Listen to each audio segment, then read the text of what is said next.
ngizophilisa impilo engcono kepha ngiyabona kungaphezulu kwamandla ami bafethu ningixolele angikubulalanga ngangizibulala ngiyavuma bafethu ngangikhona mhla efayo mfowethu kodwa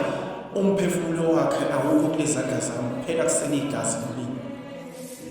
akumina engibulalile akumina engambulala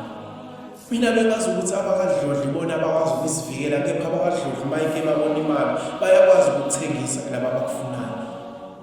akumina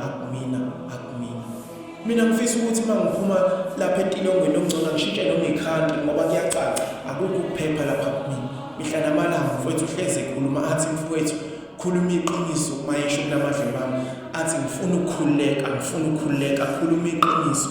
ngithi mina mfowethu akumina ngimbulalile uxolo wonogada sacela ningibizele umphathi wesiteshi